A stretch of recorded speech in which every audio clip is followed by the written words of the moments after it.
I guess one of my biggest issues with Danny Briere's the clip that I saw, I'm going to listen to the whole thing, but haven't yet. But the clip that has been gone viral throughout Flyers Twitter, he says we can't pick up the phone and call Kolosov because he doesn't speak English. Why the hell don't we have one guy in an official capacity in this front office who is fluent in Russian? We've been through the Fedotov thing. We've been through the Mishkov thing. Kolosov, Zavragin, Ilya Pautov now. There's a whole lot of Russians and Belarusians in this organization. Why in the hell is that the excuse? Like, you're owned by Comcast. Your budget is theoretically unlimited. We have 3 assistant GMs. This really bothers you. 3 assistant GMs, Barry Hanrahan, Brent Flair, Alan McCauley. 5 special advisors, Bill Barber, Bobby Clark, Homer, Dean Lombardi, Bob Murray. 2 special advisors, John LeClaire and Patrick Sharp. Not to mention a whole list of scouts, directors, managers, and VPs of all sorts of various departments. Hire one fucking guy that speaks Russian, or take some classes yourself, Danny. Take some classes. I know you got a lot going on. Babbel isn't that expensive. I don't know, man. Figure this out.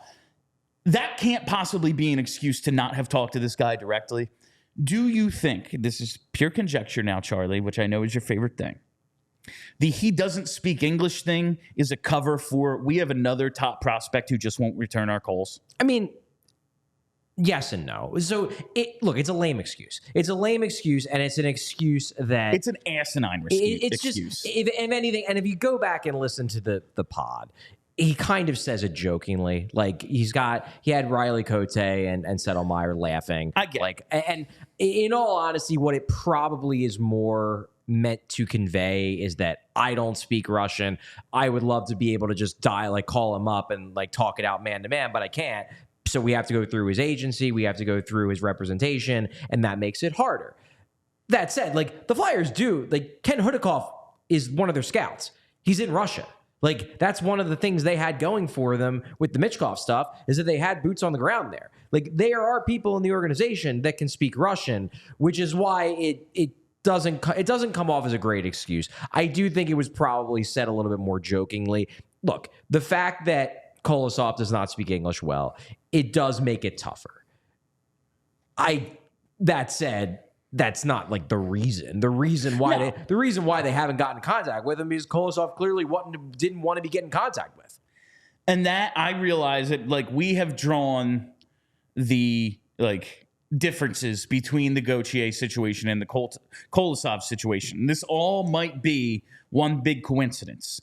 But the fact is, 2 top 5 prospects in your organization over the last 2 years have refused to return your fucking phone calls. This is a problem. I don't know whose problem it is, but you just can't be bleeding prospects in the middle of a rebuild. No, it's true. This is an issue for this organization.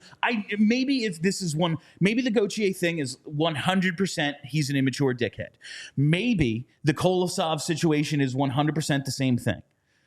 But this can't keep happening. They're all immature. You draft them at 17, 18 years old. No one's a grown up at that age. It's crazy that some of these kids are as professional as they are. My God. If I had been drafted at that age, I don't know what would have happened. But you got to figure this out. Look, it's a very bad look to have this happen right after the Gauthier thing. And I'm of the opinion that I really don't think these 2 things are linked. However, I completely understand why fans are pissed off. I think that's where I come from. I'm looking at this and I think these are 2 very unique situations that just happen to occur to the same organization, and it sucks. And shit happens to the Flyers because the Flyers are cursed. But from a fan perspective, it is a completely reasonable response to get pissed off at the organization because they have now, and I don't know if Gauthier very clearly is a top 10 NHL prospect, maybe top 5. Kolosov, we had him in the top 10. That's a matter of opinion. He's not an elite goalie prospect. He's not making the top 5s of any NHL goalie prospect list. He's an intriguing goalie prospect who I like because I really like the athleticism, but he's far from a slam dunk. That said, he's clearly a quality prospect. When I say top 5, I mean like organizational wise.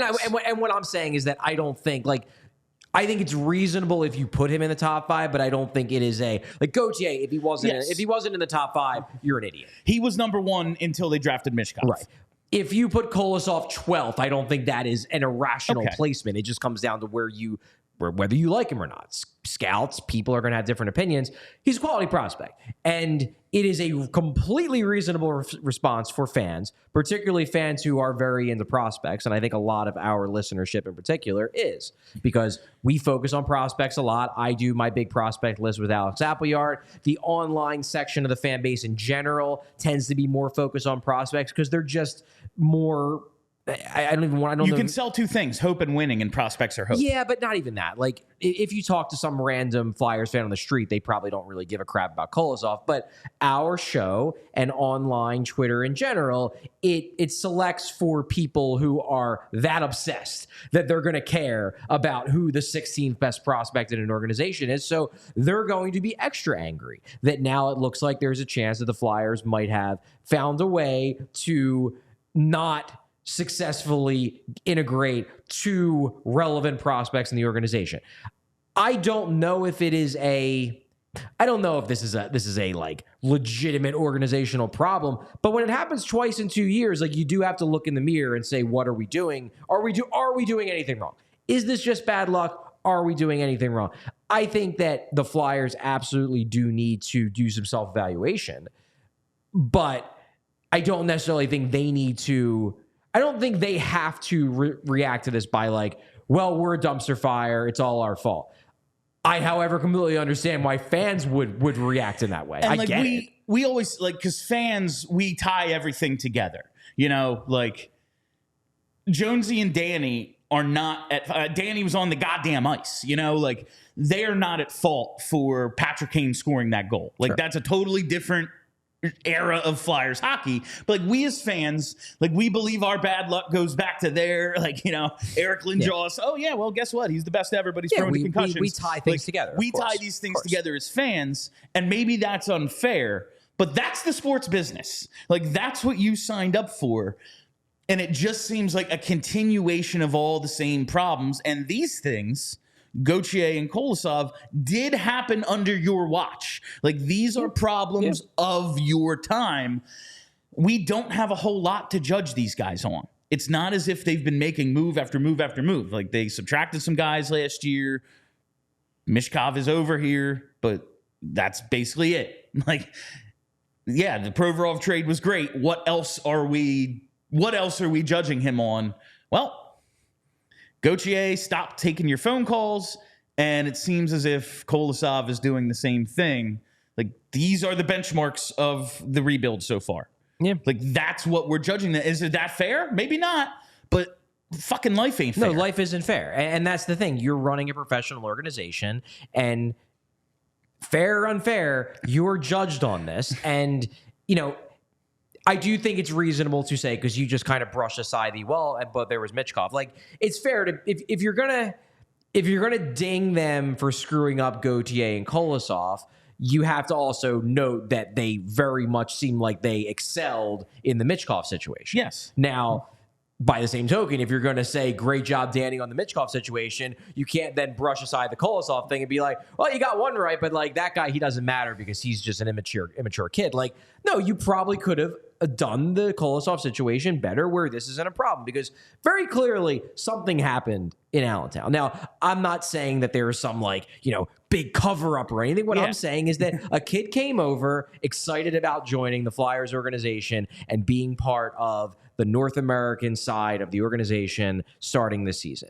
He left having a completely different opinion. Now, I don't think the Flyers did anything in those 3 weeks that was nasty, that was, you know, a dereliction of duty. I don't think that they did that. I think that the hotel he was up was perfectly fine. Hotel he was up in was perfectly fine. That they didn't just like lock him in a room and say, figure it out, kid. Like, I think they tried. But in retrospect, I'm sure you hook Danny and them up to a lie detector, they would have if they could redo it, they would give him more support so they wouldn't have to be going through this. And that is something that, like, yeah, you know, if you would have done something differently in retrospect, then you do deserve some blame if it goes bad, to be sure. We all silly like the mayor.